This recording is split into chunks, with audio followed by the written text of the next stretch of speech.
C'est pour présenter la dernière livraison de la collection Textes retrouvés de C3 Éditions, et elle renferme les écrits de Joseph Jolibois fils. Ce tome, aujourd'hui largement ignoré, fut un monument de l'histoire de ce pays au cours de la première moitié du XXe siècle. Pourquoi? C'est parce que Joseph Jolibois fils fut en réalité la figure de proue de la résistance pacifique à l'occupation militaire américaine.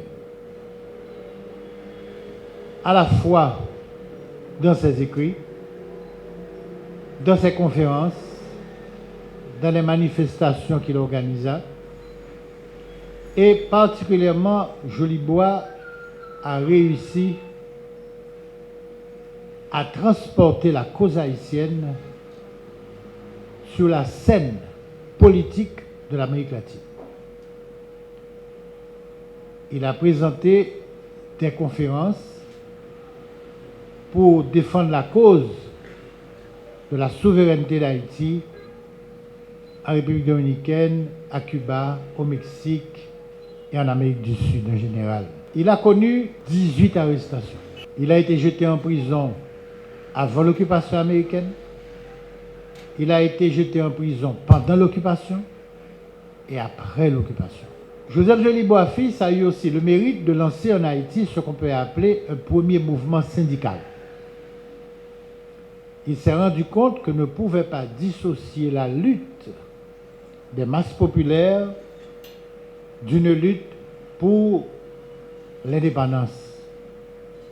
Et c'est pourquoi cet homme mit sur pied la Confédération nationaliste des ouvriers et des paysans haïtiens. Joseph Jolibois, de son temps, non seulement il incarna cette résistance pacifique à l'occupation, Joseph Jolibois, cette posture lui valut une popularité hors norme, à un point tel que les paysans de la plaine du cul-de-sac, pour mieux faire pousser leurs arbres, cherchaient une photo de Jolibois pour la mettre sous terre, sous les racines de l'arbre qu'ils plantaient. Lors des élections de 1930, qui vit l'arrivée au pouvoir de Sédon Vincent, Joseph Jolibois était l'un des soutiens de la candidature de Simon Pradel, ancien first ministre, et Jolibois arriva à remporter les suffrages pour être le premier député de Port-au-Prince. Il fut arrêté injustement, encore une fois jeté en prison, sous les ordres du commissaire du gouvernement Élie Lescaut, qui allait devenir président de la République en 1941.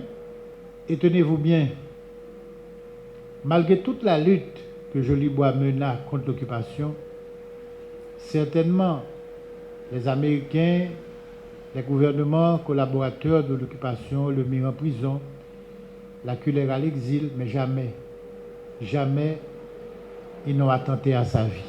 La vente signature de l'ouvrage se fera donc vendredi 1er mars, samedi 2, vendredi prochain, samedi prochain, à l'école des frères de Pétionville, de 9h du matin à 4h d'après-midi. Le prix de l'ouvrage sera 1500 goudes. Et bien sûr, lors de cette vente, il y aura d'autres titres de la collection Textes retrouvés qui, comme vous le savez, existe maintenant pratiquement presque 11 ans et qui a été créé pour pouvoir remettre en circulation des écrits d'hommes qui ont réfléchi sur leur pays et qui ont proposé des solutions.